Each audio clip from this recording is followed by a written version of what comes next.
Hello, everyone, and welcome to Legends in the Making. In this series, we interview up-and-coming YouTube directors who are doing great things within our community. Today's guest is none other than Mr. OneWolf. I don't like the sound of my voice when it's scripted. When I'm reading from something else, I prefer it to come off as natural. So what you're saying is the best thing to do is be yourself and have faith in your editing. Yeah! Yeah. Absolutely. Right. That's why my recent videos have been taking me more than a day to edit. Right. And that's why I turned around and said, hey, I'm going to make a series of raw videos. I'm going to record for 3.5, 4 hours, and what happens is what happens. Right. And I called it my raw series. It's just unedited, unscripted, blah. It's brilliant, actually, because editing is half the nightmare, man. It takes me an hour to edit those videos, and that's with compressing them. Right. All I do is I run through the video once, I watch it, there's a couple of cuts that I make here and there, but that's about it, and then I just process it, and it takes 45 minutes to process. Right. I find so that it's slam done. I find that if you really think about how editing is going to affect how much time is going to go into editing, you tend to try to think before you speak, so you don't have to cut out all that trash. Now, who's this little guy? Or these guys, actually. Oh, there's a few of them. Okay, I don't know if you know who Archie is. Nope, I sure don't. Archie is my original. If you saw my Lighthouse video, you would know who Archie is. Archie's my lab assistant. Okay. Did you watch my Lighthouse video that I sent you? No, I did not. Not yet. Okay. In that video, the very first scene you see is Archie sitting in a minecart going around. He's running the clock for the That's awesome. The wolf in the minecart looks really, really, really funky. At the time, he didn't have a name. Uh-huh. I just called him my lab assistant. Okay. And somebody came, I asked my viewers, what should I call my dog? And I got a bunch of suggestions, and Archie was the best one. Very cool. This one right here, I don't know if you have multiple dogs or not. No, I don't have multi-skins yet. Okay. I can tell the difference between my dogs because I have multi-skins. Right. This is Millie. Okay. This is the Miller's dog. This is my second dog that ever got a name. And when I created the server, all the dogs got loose. And I found them over here. Is this part of the whole wolf den theme? I mean, how'd you come up with that, man? It's the seed. It's the seed, the wolf den. Okay. And that you got that idea inspired from what, or just kind of just... When a new map generation comes out, I sit down and I spend hours going through seeds. Really? Yeah.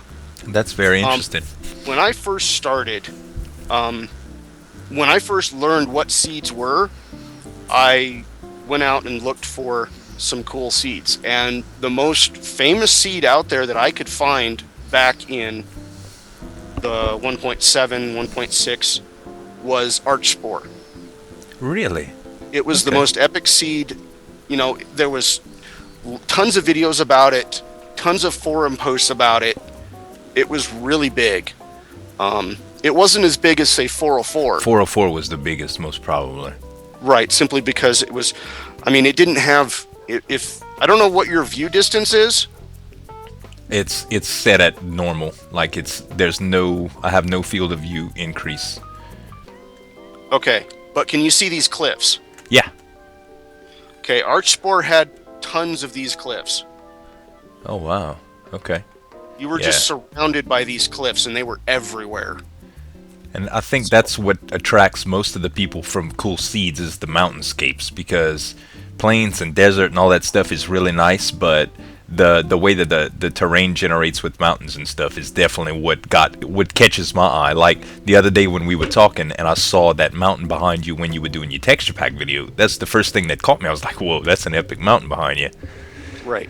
And that seed came from a research of over 500 seeds. Oh my lord. This one came from a research of about 20 seeds. That's incredible that you spend so much time doing that research, man. That's Well, awesome. want to check out the first hole in the ground? Yeah, absolutely, man. It's been completely redone, but Hey, Wolf, there's a lever over here near the bridge. What happens when I flip it? you die. No one pushed the red button. There's only about 50 blocks of TNT that will get set off. I thought I saw those on the cliff side. What the heck is that? That is my 500 subscriber special that's still loaded and active. Oh my god, that's so awesome. Let me push it. Let me push it. Let me push it. You want to check out the upstairs? Absolutely.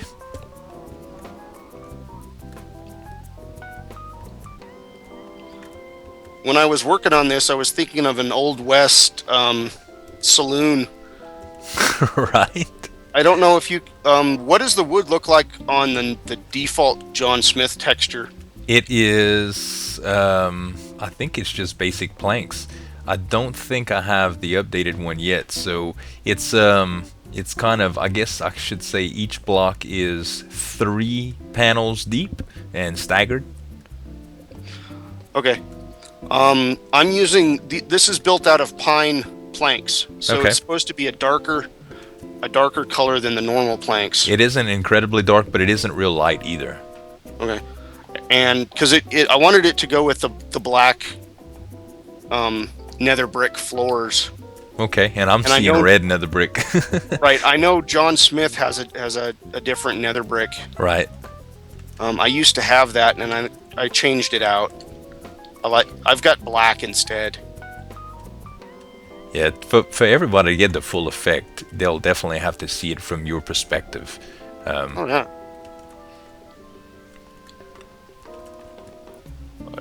Let's head out to the... I'm thinking of putting some tables and chairs and stuff out here.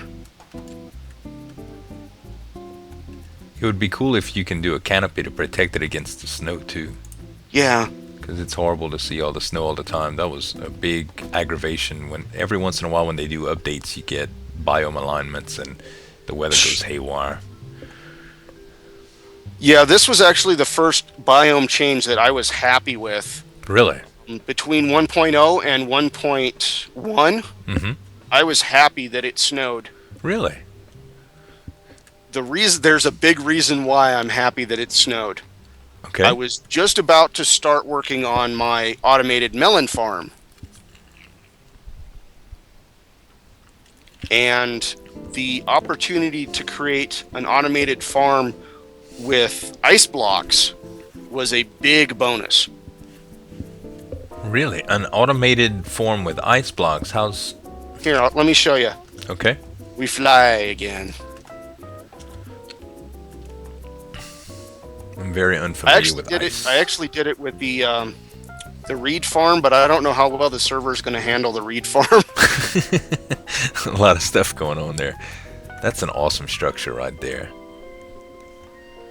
The library. Yeah. That makes my library look well- tiny. We'll check that out here in a minute. It's actually it's the smaller of the libraries that I've ever built. Oh, wow.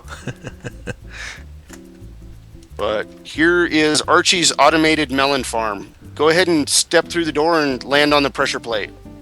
Okay. Oh, See how wow. fast the melons are running? Yes. That's why I was happy that I had the ability to create ice. Oh, okay. The water flows faster on top of ice. We just built this here for your entertainment. What is this? It's a doghouse. Okay. That's cool. This is the site of the raw video Okay. house that I'm building. So, Oh, cool. Cool. Very cool. All right. So Uno thought we should make a doghouse, and I filled it with wolves. Right. But for me, they're all glitching out, and there's this one wolf running off to your left backwards. Let me show you this one that I've had up for a few months now. Okay. This I call my Shakespearean cottage. The reason is because I intended for the town to be more of a Renaissance as opposed to medieval. Okay. But the texture pack kind of makes it look medieval. Right. But if you think about it, the Renaissance had a lot of medieval buildings left over, like castles, and Yep. It sure so it's did. kind of hard to have a Renaissance town without having medieval buildings left over. Right. And So medieval we'll head really in- suits the game anyway. And here's a jukebox. Cool. And you made it like an old console stereo. I like that. With the John Smith texture pack, that's the way it actually looks. Right. Yeah, it looks. So It looks I great. took his design and kind of went with it. Okay. So I got speakers up here in the corner. Right. Right. Awesome. I still need to change out the lamps for glowstones. Right. I do like the birch worked in though. That's cool effect. And the lapis. Thanks. I really like the lapis in this texture pack. I really like it. It's like a blue brick. Oh, okay. In Painterly, it's like vivid blue, almost like metal. Mine is a. It kind of looks like a sapphire gem Right. from the 60s. Cool. And here's the dining hall. Awesome. That was ingenious for the signs, y'all. This is creativity at its best. Putting the @ symbols at the top of the signs I to got give that it a from design. Hermitage, Oh actually. my god, that is so freaking ingenious, dude. Oh god, that's why I love this game, man. Like people's creativity shines out. It's just amazing. And then here's the kitchen. Yeah, this is a great kitchen. I've never seen anything with the John Smith pack before. Like, I actually haven't even seen my world with the John Smith pack. I'd like to look around, but I used some paintings for some weird things, so it probably wouldn't work out as well as it did here. So you've only done what, Sandaria or Well, yeah, that's Sandasia? correct. I'm only running John Smith and Sandaria. oh, Sandaria? Okay. Second floor. This is The guest rooms, okay. and they're identical. Very cool. There's 2 guest rooms. And you can look in on the ballroom, I guess. I don't know what you'd call that center. The entryway. Courtyard. Yeah, you can look out on the courtyard too. Yeah. Yeah. But I was talking about this. Oh, big- right here. Yeah, this is really cool. The foyer. Oh yeah, the foyer, as the Cajuns would Foyer. call it. Okay, I pronounced it wrong. It's no, you don't. Not at all. It's potato, man. And the redstone for designs. That's a real neat trick. And the master bedroom that I went nuts on. Wow, this is really cool. Now the bedroom or the master bedroom in the raw video is just beats this one to snot. It's so much better. Really? It booster bed, but I'm using some of the new blocks, which makes it. Oh just- yeah, it gives it a wow. lot more. And the fact that I can make stairs upside down now. Right. Why is there an arrow? Somebody's shooting at me. I see him over there. I saw him too. Yeah, he has a bow in his hand. It's guilty party. But I'm pretty sure the next building that you're interested in looking at is this one over here. Absolutely, it's gorgeous, man. I can't help but be interested in looking at it. This one took me 10 episodes to build. Oh my god, And it's humongous. I had to start by leveling the hill. Wow. And then I had to fill in a big hole that was over in this corner over here. This was all hole in the ground. Wow. See where that brick is? Yeah. Yeah, I had to fill all that in as well as level off the hill, but I've got tons of dirt, so So what? I mean, how did you do this? For instance, the glass, the dome. This has to one be. block at a time. I mean, I'm talking about schematic wise. How did you plan Oh, this out? Spheres are complicated in Minecraft. Like I use Paint, Microsoft Paint, to do circles, but spheres, yeah. that's a different story. This is not the first, second, third, fourth, or fifth dome that I have ever built. Okay.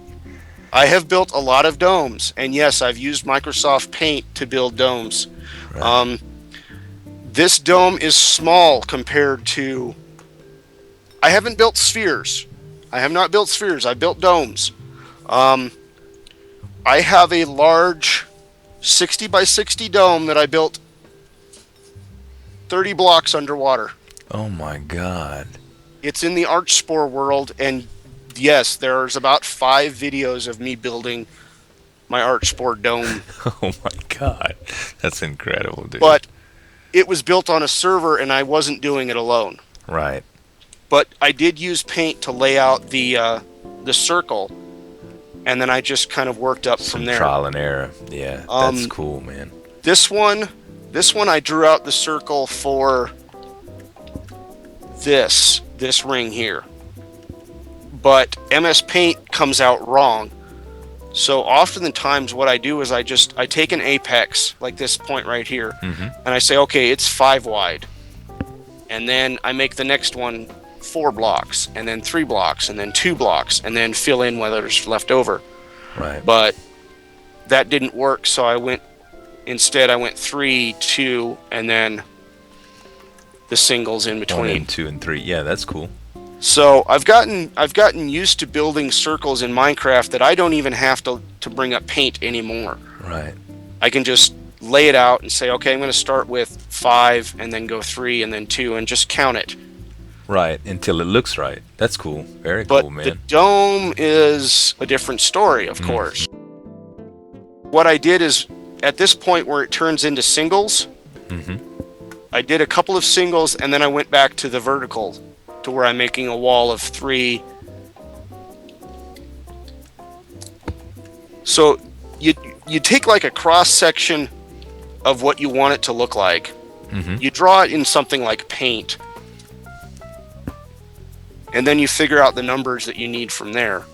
Right. And then you just go all the way around in a circle. That's awesome, man. But Very creative. I've made so many domes now that I can do it without looking at Paint. which it's like riding a bike, huh? Yeah.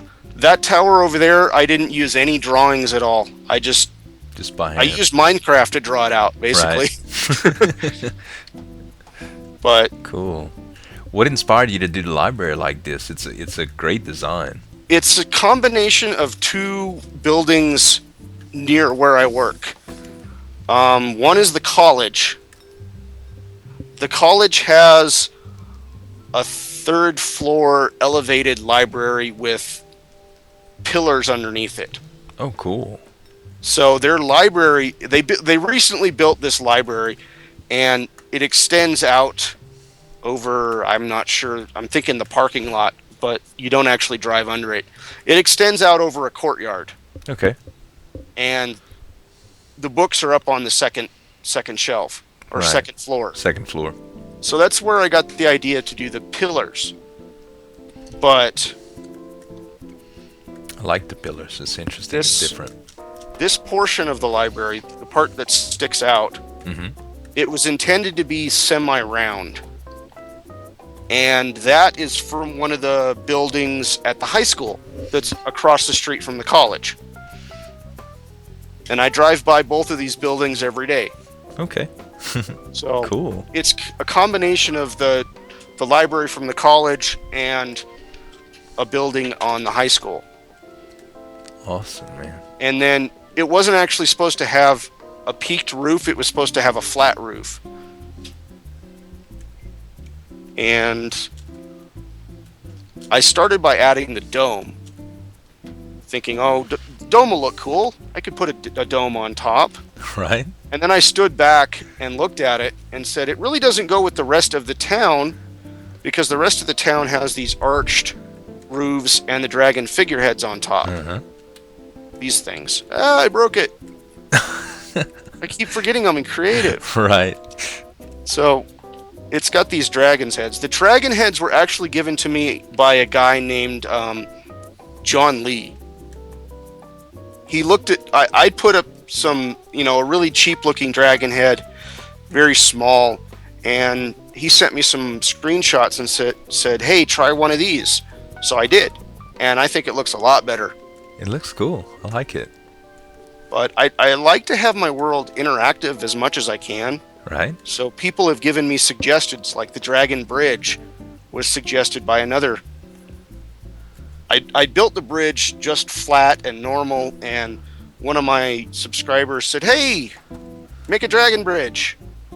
So I slept on it for about a week and eventually came up with a dragon-headed bridge.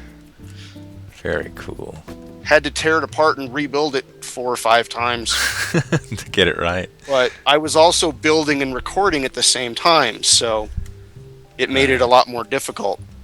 The second dragon came out, was much easier to build, and I think it looks a lot better. It looks great. I love the teeth effect too with the netherrack fence posts. Yeah. That's awesome. Yeah, they both look great. I love the water effect right here too. This is really cool. I grew up on a river, and we have an old museum that's right on the side of the river, and they have one of these. The thing's about 2 or 3 stories tall, but about the time I was in junior high, they stopped running it. Oh, wow. They used to turn it on and let it run, and it would have one of these, it'd have this sluice channel, but it never actually had water in it. They just had it hooked up to a motor, and they would turn it like that. Right. But in the olden days, I guess it was used to generate electricity, right? I don't know what they were using it for. No telling, huh? Wow. But, yeah, my river froze over from 1.0 to 1.1. It froze over. But now in 1.2, if you check your F3, it doesn't say frozen river, it says river.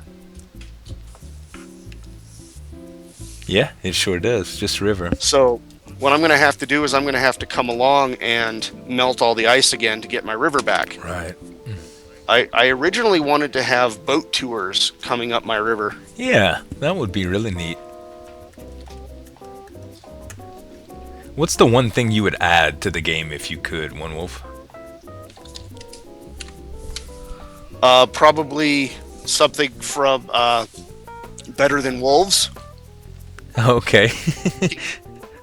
water wheels and windmills and stuff. Right, moving components. Oh yeah. Yeah. Since we're in creative, let's take a little flight. And I'll show you what I saw when I first stepped out of the portal.